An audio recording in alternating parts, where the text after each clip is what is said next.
Hello everyone, welcome to our channel Wings Up academy. हम लेकर आए हैं आपके लिए सीयूईटी के लिए एक फास्ट ट्रैक सीरीज जिसमें आपको मिलेगा लास्ट मिनट स्कोरिंग की पॉइंटर्स।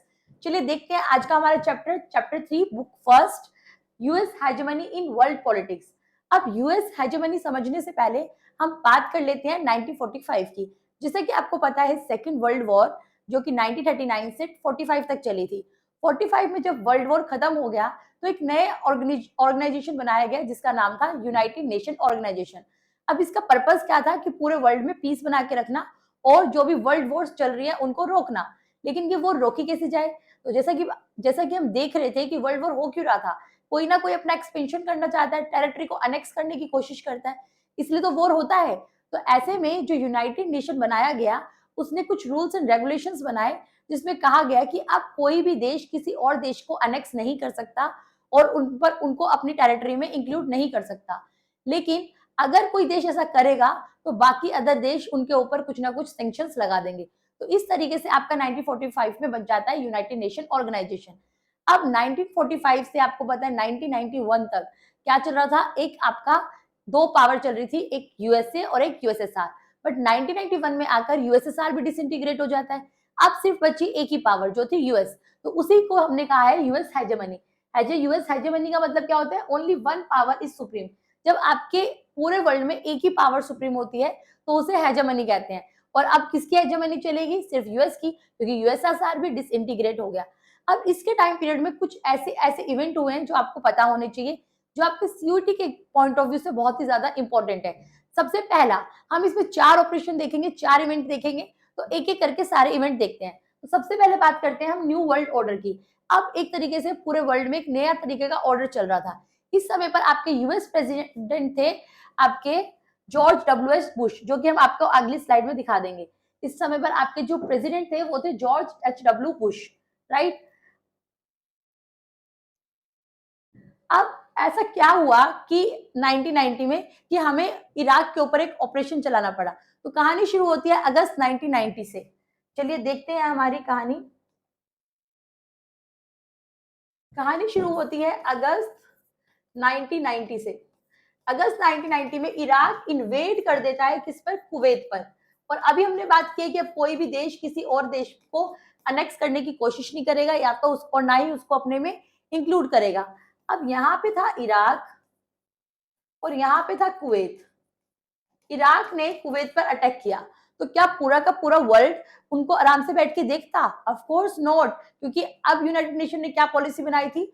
अगर कोई भी देश किसी भी देश पर कब्जा करने की कोशिश करेगा तो हम सब उसके अगेंस्ट एक्शन लेंगे। तो बहुत ही सारे डिप्लोमेटिक तरीके से सब लोगों ने इराक को समझाने की कोशिश की, बट इराक नहीं माना। तो उस समय पर कुछ 34 कंट्रीज, आप कहोगे 34 कंट्रीज ने मिलकर अपनी बहुत सारी ट्रुप्स इराक में भेजी। ये 6,60,000 ट्रुप्स थी जो इराक में जाती है कुवैत को छुड़वाने के लिए। इसमें माना जाता है 75% अकेले यूएस की ट्रुप्स थी। तो इसलिए हम कहते हैं कि यूएसए की आपको हर जगह हेजेमनी देखने को मिलेगी। उसका अपना खुद का इंटरेस्ट होता था, क्योंकि सबसे बड़ी मिलिट्री पावर अब किसके पास है? यूएसए के पास। तो कुल मिला के आपको ये पता चलता है कि इराक ने कुवैत पे अटैक किया, इसलिए इसको छुड़वाने के लिए इनके ऊपर एक ऑपरेशन चलाया गया जो कि सब 34 कंट्रीज ने मिलकर चलाया था। तो उसको क्या कहा गया? First gulf war. और जो इसमें ऑपरेशन चलाया गया था उसका नाम था ऑपरेशन डेजर्ट स्टॉर्म। तो आपके लिए ऑपरेशन बहुत इंपॉर्टेंट है, आपसे पूछा जा सकता है कि इराक ने जब कुवैत पर इन्वेड किया था तो उसके लिए कौन सा ऑपरेशन चलाया गया? तो उस ऑपरेशन का नाम है ऑपरेशन डेजर्ट स्टॉर्म। क्लियर इतना? अब जो वॉर हो रही थी, इस वॉर को भी अलग अलग नाम से जाना जाता है। इस वॉर को कहा जाता है फर्स्ट गल्फ वॉर, क्योंकि आपको पता है इराक गल्फ एरिया में आता है। First gulf war. दूसरा, इसको कंप्यूटर वॉर भी कहते हैं, क्योंकि इस समय पर बहुत ज्यादा टेक्नोलॉजी अपडेट हो गई थी। तीसरा, इसको वीडियो गेम वॉर भी कहा जाता है, बिकॉज इस समय पर आपका जो कैमरे वगैरह से रिकॉर्डिंग होती थी तो उसको उन्होंने वीडियो की तरह ट्रीट किया कि वीडियो गेम वॉर। तो गल्फ वॉर के बाकी दो नाम भी आपको पता होने चाहिए, वीडियो गेम वॉर और कंप्यूटर वॉर। ठीक है, इतनी बात समझ में आ गई। इस समय के प्रेसिडेंट हमने देख लिए हैं। इस समय के प्रेसिडेंट थे आपके George W H Bush. But 1990 के बाद 92 में दोबारा इलेक्शन होते हैं और उसमें नए प्रेसिडेंट बनते हैं आपके बिल क्लिंटन। इसलिए अब हम बात कर रहे हैं क्लिंटन ईयर्स। अब इनका जो टाइम पीरियड था वो 1992 से 2000 तक ये रहा था। जैसा कि आपको पता है यूएसए में एक प्रेसिडेंटशिप 4 साल की होती है और कोई भी पर्सन वहां पे सिर्फ 2 ही बार प्रेसिडेंट बन सकता है। तो एक पर्सन अपने पूरे जीवन काल में सिर्फ और सिर्फ 2 ही बार प्रेसिडेंट बनेगा। तो आप देख रहे हो इस टाइम पर बिल क्लिंटन 2000 तक प्रेसिडेंट रहे, लेकिन उसके बाद उनके पास पावर नहीं थी प्रेसिडेंट बनने की, तो इनके बाद आप कोई दूसरे प्रेसिडेंट देखोगे। तो फिलहाल हम बात करते हैं क्लिंटन ईयर्स की। अब जो क्लिंटन की आइडियोलॉजी थी वो थी इंटरनल अफेयर्स पे काम करना इंस्टीट्यूट ऑफ एक्सटर्नल अफेयर्स।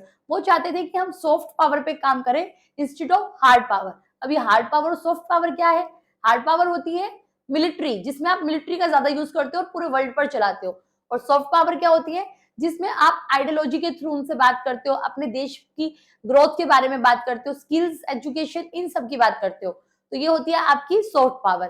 तो जो क्लिंटन जी थे वो चाहते थे कि अब हम वॉर में ना पढ़कर सिर्फ अपने ही देश की इकोनॉमिक ग्रोथ पे और डेवलपमेंट पे काम करें।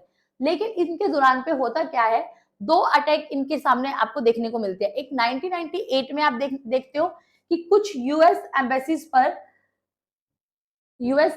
पर बमबारी कर देते हैं। कौन कहां पर? जो यूएस की एम्बेसी थी वो एक केन्या में थी, एक तंजानिया में। मतलब यहाँ पर उनके ऊपर बॉम्ब अटैक होते हैं, जिसकी वजह से जो लीड करता है अलकायदा, तो जिसकी वजह से यूएस उनसे अपना बदला लेता है और उसके ऊपर एक नया ऑपरेशन कर देता है, जिस ऑपरेशन का नाम है आपके लिए जो इंपॉर्टेंट, ऑपरेशन इन्फेनाइट रीच। ये एक मिसाइल अटैक होता है सूडान के ऊपर, क्योंकि जो ये अलकायदा ग्रुप था, ये अलकायदा ग्रुप या तो अफगानिस्तान से था या तो सूडान से था। तो इनको खबर मिलती थी खुफिया तरीके से कि ये जो मिलिटेंट ग्रुप है ये सूडान में है। तो इन्होंने सूडान में मिसाइल अटैक किया था अपना बदला लेने के लिए, क्योंकि इनके ऊपर 2 बॉम्ब गिरे थे इनकी एम्बेसी पर। तो सेकंड ऑपरेशन आपको क्लियर है। 1998 में आपका सेकंड ऑपरेशन हुआ था ऑपरेशन इन्फेनाइट रीच। तो आपको पता होना चाहिए कौन सा ऑपरेशन क्या था। तो इन्फेनाइट रीच में इन्होंने मिसाइल अटैक किया था किस पे? सूडान पे। और ये ऑपरेशन क्यों किया गया था? क्योंकि जो अलकायदा ग्रुप था इन्होंने इनकी 2 एम्बेसीज पर बमबारी की थी। राइट। नेक्स्ट देखते हैं तीसरा इवेंट। अब आपने सभी ने सुना होगा 9/11, मतलब कि 11 सितंबर। इसको हम 11 सितंबर 2001 कहते हैं। 11 सितंबर 2001 को फिर से ये जो मिलिटेंट ग्रुप था, इन्होंने यूएसए के 4 एयरक्राफ्ट को हाईजैक कर लिया और हाईजैक करने के बाद चारों को अलग अलग बिल्डिंग पे क्रैश करवा दिया। तो पहला जो प्लेन था वो जाता है नॉर्थ वर्ल्ड ट्रेड सेंटर पे, दूसरा जाता है साउथ वर्ल्ड ट्रेड सेंटर पे, तीसरा जाता है पेंटागन बिल्डिंग पे, और चौथा जाता है, लेकिन वो क्रैश नहीं होता है, वो गिर जाता है, और वो है पेनिसिल्वानिया एरिया में। तो जो north, south world trade centre और पेंटागन, इन तीनों की बिल्डिंग को क्रैश कर देता है ये। तो जिसकी वजह से यूएसए को फिर इस ग्रुप पे गुस्सा आता है और फिर इसके खिलाफ ऑपरेशन वो चलाता है। तो आपको पता होना चाहिए जो इनकी पेंटागन बिल्डिंग थी वो स्पेशली इनका जो डिफेंस था, जो इनका डिफेंस चीफ जहां रहते थे, उनकी बिल्डिंग थी। तो आप देख रहे हो इतना बड़ा नुकसान इन्होंने किया। इस वजह से फिर यूएसए ने इनके ऊपर एक ऑपरेशन चलाया जिसका नाम था ऑपरेशन एंड्यूरिंग फ्रीडम। तो ये भी आपके लिए इंपॉर्टेंट है कि ऑपरेशन एंड्यूरिंग फ्रीडम किसके लिए चलाया गया था? जो कि 9/11 इनके ऊपर टेरर अटैक हुआ था, उसका बदला लेने के लिए ये ऑपरेशन चलाया गया था। नेक्स्ट है आपका इराक इन्वेजन। अब उसके बाद अब इसके बाद जब यूएसए को लगा कि इनका बार बार अटैक आ रहा है, तो अब वो चाहते थे कि इससे हमें पूरी तरीके से फ्रीडम मिले। तो उन्होंने बोला पूरे वर्ल्ड में कि जो इराक है और जो ये टेररिस्ट कैंपेन है, ये पूरे वर्ल्ड के लिए टेरर फैलाने का काम कर रहे हैं, तो हमें इससे लिबरेशन लेना चाहिए। तो वो इराक पे इन्वेजन कर देते हैं, जिस ऑपरेशन का नाम रखा गया ऑपरेशन इराकी फ्रीडम। तो इस ऑपरेशन से हमने टेररिस्ट को खत्म करने की कोशिश करी। तो बेसिकली आपने 4 ऑपरेशन पढ़े हैं और चारों ऑपरेशन आपके लिए बहुत ही इंपॉर्टेंट है। फर्स्ट था ऑपरेशन डेजर्ट स्टॉर्म, सेकंड था आपका ऑपरेशन इन्फेनाइट रीच, थर्ड था आपका ऑपरेशन एंड्यूरिंग फ्रीडम, और फोर्थ ऑपरेशन है आपका ऑपरेशन इराकी फ्रीडम, जो कि मार्च 19 2003 में हुआ था। और इसमें क्या हुआ था कि ऐसा करने के लिए जो यूएसए चाहता था कि भाई हम इराक के ऊपर ऐसा इन्वेजन करें, बट यूनाइटेड नेशन तो नहीं चाहता था, क्योंकि उसकी पॉलिसी थी पीस बना के रखना। तो यूनाइटेड नेशन ने यूएस को डिसअप्रूव कर दिया कि आप ये ऑपरेशन लॉन्च नहीं कर सकते। तो यूएसए ने क्या किया, जितने भी वर्ल्ड की कंट्रीज थी उनके साथ अपना इनविटेशन भेजा कि कौन कौन चाहता है ऐसा करना। तो बहुत सारी कंट्री जो विलिंगली उनके साथ होना चाहती थी और जो चाहती थी ये सब खत्म करना, तो उन्होंने एक कोलेशन बना लिया और उस कोलेशन ने मतलब अटैक किया इराक पे। तो आपको ये देखने को मिलेगा कि ऑपरेशन इराकी फ्रीडम में किस तरीके से काम किया गया था। उन्होंने विलिंग कंट्रीज जो थी उनका एक कोलेशन ग्रुप बना लिया, तो ये इस तरीके से उन्होंने उस पर अटैक किया। तो बेसिकली आपको 4 ऑपरेशन पता होने चाहिए थे। इस पूरे चैप्टर में मेन यही था। अब कुछ अलग अलग छोटी छोटी बातें डिस्कस कर लेते हैं। जैसा कि हमने बताया क्लिंटन ईयर्स की अप्रोच क्या थी, सॉफ्ट पावर। तो आप इस पूरे चैप्टर में 3 अप्रोच देखते हो, एक होती है हार्ड पावर, एक होती है स्ट्रक्चरल पावर और एक होती है सॉफ्ट पावर।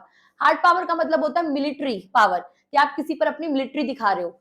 स्ट्रक्चरल पावर का मतलब होता है आप अपनी इकोनॉमिक डेवलपमेंट करने के लिए उनको कुछ नए नए तरीके दे रहे हो। जैसे कि आप इसमें देखते हो कि एक सी रूट उनको देते हैं, नेविगेशन सिस्टम इनका था, और जितनी भी चीजें, सैटेलाइट सिस्टम इनकी थी। तो अपनी इकोनॉमी, अपना देश को ग्रोथ करने के लिए जो चीजें चाहिए होती है, तो वो सारा जो प्रोवाइड कराता था वो यूएसए कराता था। तीसरी थी सॉफ्ट पावर। सॉफ्ट पावर होती है एक तरीके से आपकी आइडियोलॉजी, कि आपकी आइडियोलॉजी डिप्लोमेटिक होनी चाहिए, बातचीत करने वाली होनी चाहिए, ना कि अटैक करने वाली होनी चाहिए। तो ये 3 आइडियोलॉजी आप इसमें देखते हो, ठीक है।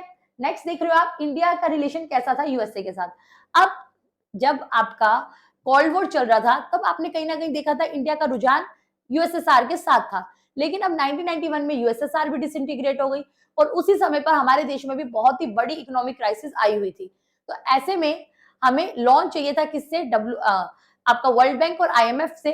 तो उन्होंने हमारे सामने एक कंडीशन रखी थी कि आपको लोन तभी मिलेगा तब आप अपने देश में एलपीजी इंट्रोड्यूस करोगे।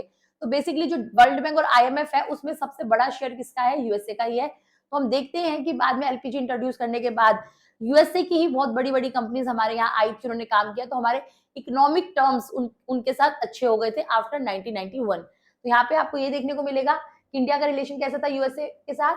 एलपीजी इंट्रोड्यूस होने की वजह से हमारे रिलेशंस उनके साथ इकोनॉमिकली, ट्रेड वाले अच्छे हो गए थे। नेक्स्ट जो यूएसए की हेजेमनी थी, इसको हम कैसे ओवरकम कर सकते हैं, मतलब इससे हम कैसे निकले। तो इसमें 3 स्ट्रेटेजी बताइए, आपको वो स्ट्रेटेजी पता होनी चाहिए।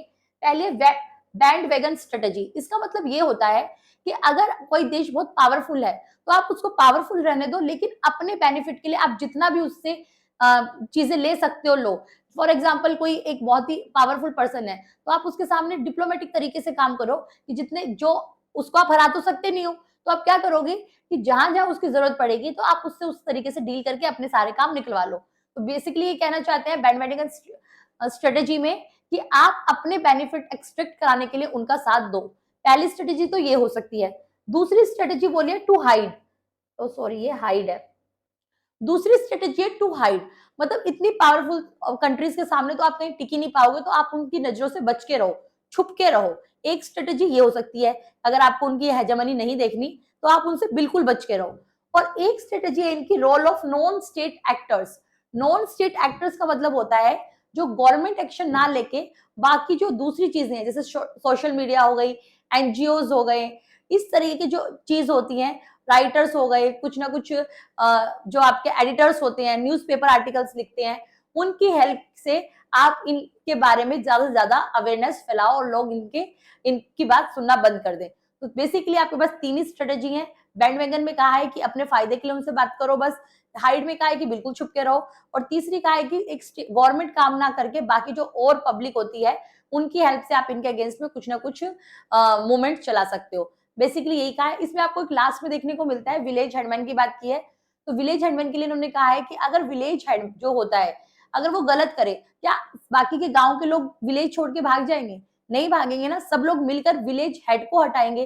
तो ऐसे ही अगर यूएस कुछ भी अपनी हेजेमनी दिखाता है, तो बाकी कंट्रीज को इनके साथ छुपना नहीं चाहिए, इवन सबको इनके अगेंस्ट खड़े होकर इनको हटाना चाहिए।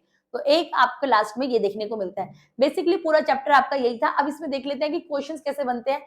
जैसा कि मैंने शुरू में बताया था आपको कि ये आपकी लास्ट मिनट की पॉइंटर्स वीडियो है, जिसमें आपको हर चीज जल्दी जल्दी से रिवाइज करनी है। तो this is quick revision for you. तो अब देख लेते हैं कहाँ पे क्या था। जो ऑपरेशन डेजर्ट स्टॉर्म था, उसको एक अमेरिकन जनरल ने लेड किया था, जिसका नाम था, क्वेश्चन आपको यही आ सकता है कि उस जनरल का नाम क्या था, नॉर्मल स्कर्वरचॉफ। एक इराकी प्रेसिडेंट का नाम क्या था, सदाम हुसैन। और उस टाइम यूएस प्रेसिडेंट का नाम क्या था, जॉर्ज एच.डब्ल्यू. बुश। ये था आपका फर्स्ट ऑपरेशन के लिए। अब उसके बाद हमने कहा था कि 1992 से 2000 तक कौन से यूएस प्रेसिडेंट थे, बिल क्लिंटन। तो बिल क्लिंटन, ठीक है। इसके टाइम पर आप देखोगे, इसके बाद एक 2001 में जो अटैक हुआ था आपका, उस टाइम पर यूएस प्रेसिडेंट कौन थे, जॉर्ज डब्ल्यू बुश। अब आपको ये दोनों नाम सेम लग रहे होंगे, बट ये दोनों सेम पर्सन नहीं है। George W Bush George H W. Bush का सन था, तो आपको ये पता होना चाहिए ये सन था, ठीक है।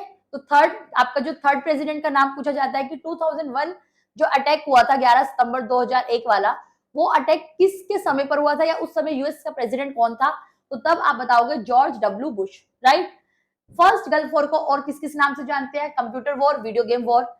SLOC का फुल फॉर्म क्या है? ये है सी लेन्स ऑफ कम्युनिकेशन, कि इससे आपको नेविगेशन, समुद्र के नेविगेशन करने में हेल्प मिलती है।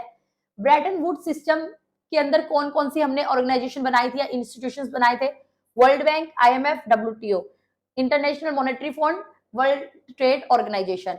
यूनाइटेड स्टेट कब बना था? मतलब पहले ये भी एक कॉलोनी था ना, कब ये यूनाइटेड स्टेट बना था? तो ये बना था 1776 में। नेक्स्ट देखो, वर्ल्ड का फर्स्ट बिजनेस स्कूल कौन सा है? Wharton school. इराक ने कुवैत पे कब इन्वेड किया? अगस्त 1990 में। कोल्ड वॉर पीरियड कहां से कहां तक था? 1945 से 1991 तक। बोल्शेविक कम्युनिस्ट पार्टी को फाउंड किसने किया था? व्लादिमीर लेनिन ने।